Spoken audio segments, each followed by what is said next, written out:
Hello everyone, welcome to another video going into the very complex world of Puerh tea, where I share with a number of my experiences and lessons I learned along the way that hopefully can be beneficial for you as well.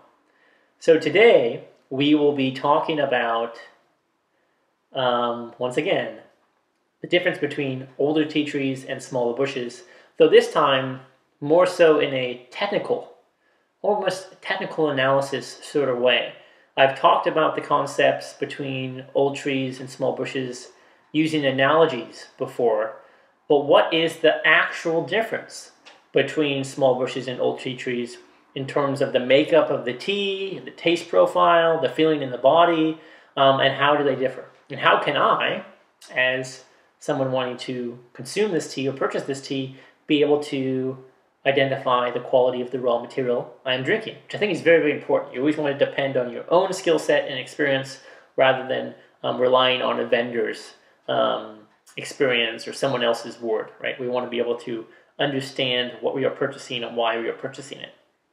So the difference between smaller bushes and old tea trees. So quick refresher, Puerh tea can only be grown in the southwest region of China, in the Yunnan province and surrounding areas, and it comes from the Camellia sinensis variety Assamica tea tree that can easily grow hundreds of years, sometimes over 1,000 years old. There's even one of the oldest living tea trees, I believe, is over 3,600 years old. So just astonishing how durable these tea trees are. And so naturally, the older the tree, the more scarce it is, and also the higher price it can demand. So we already know with that rule of thumb I've mentioned before about roughly, give or take, 3% of all Puerh tea is indeed coming from older tea trees, which leaves the mass majority of the tea we are drinking is going to be from smaller bushes or teas that are maybe under 100 years old. So it's far more likely the tea we're drinking is probably from smaller bushes unless we really understand the source. So we don't want to be too sure. As my grandma used to say, paper never refused ink.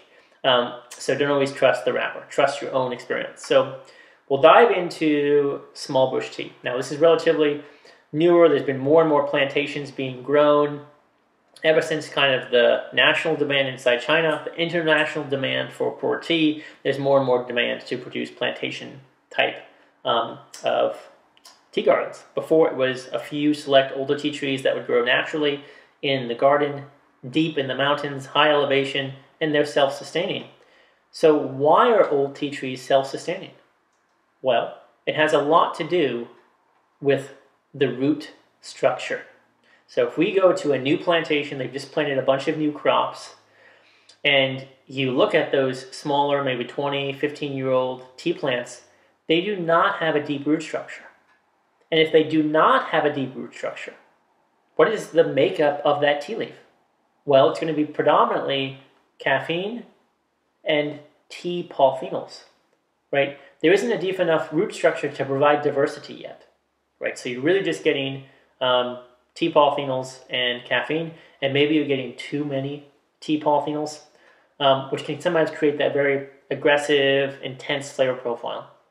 And you also have to think, if there isn't a deep root structure, how are those tea trees and tea plants going to be self-sustaining, right? It'll be very difficult. Obviously, all that plantation wouldn't be able to grow naturally, right? So there's probably going to be some types of pesticides or fertilizers used. Because even if you go back and look at these old tea gardens, they're very sparse and far apart, right? They aren't perfectly lined up with each other because a few select tea trees survived.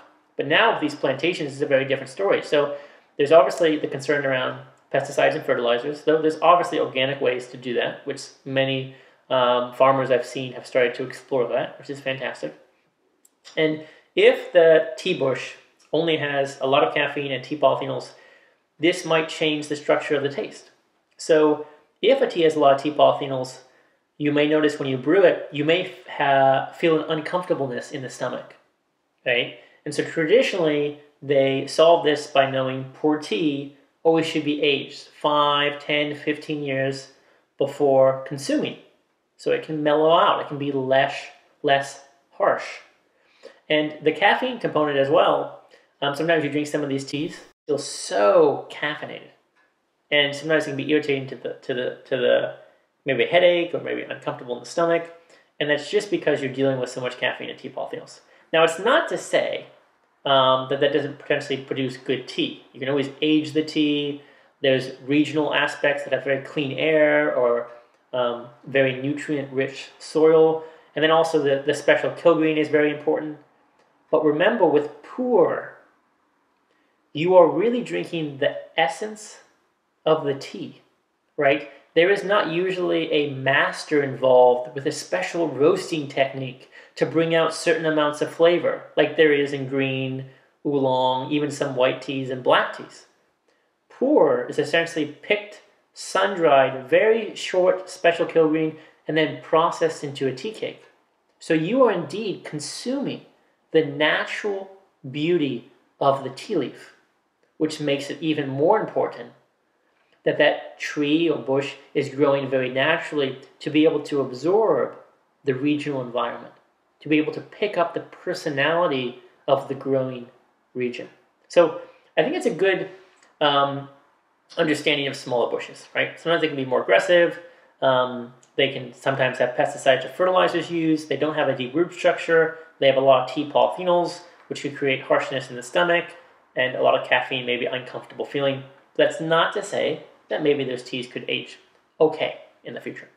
But if we move over to old tea trees, ancient arbor tea trees, these are tea trees that are growing naturally, deep in the forest, high elevation, completely self-sustaining without human intervention. They've been growing that way for hundreds of years. They don't need to change the way that they are growing. Those tea trees have embedded and grown a very, very deep root structure, sometimes intermingling with other trees and varieties of species. And the more abundant amount of nutrition that that tea tree can pull from the soil and its surrounding areas will create a more unique taste profile. It'll also bring out the personality of a particular tea mountain. So with more abundant variety of nutrition, you're going to notice there's less caffeine in these teas. You're going to notice there's less tea polyphenols in these teas and a more abundant variety of nutrition, which will create a much more multi-layered and dimensional taste profile and aroma. But because there's less tea polyphenols, less caffeine, maybe the tea will appear light in some ways, but it will be very, very durable.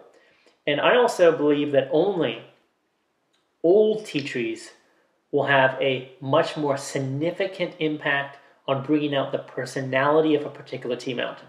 If you really, really want to identify the taste characteristics of, let's say, Jingmai or Yiwu or Bulong, it really has to come from an old tea tree because they have that deep root structure to pull up that unique amount of nutrition or soil environment or terroir or regional taste where small bushes aren't able to.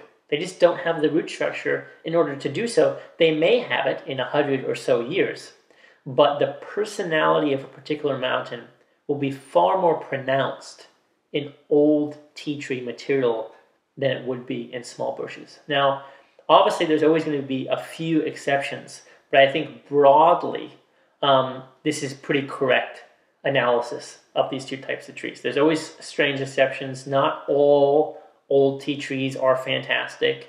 I have another video talking about why is famous mountain tea so expensive, where I explain the apple tree analogy, which I recommend you checking out, because that's another consideration we need to realize, because there's old tea trees on famous mountains, non-famous areas, why is the price so different, etc. A lot has to do with the regional amount of nutrition that those root structures are pulling up.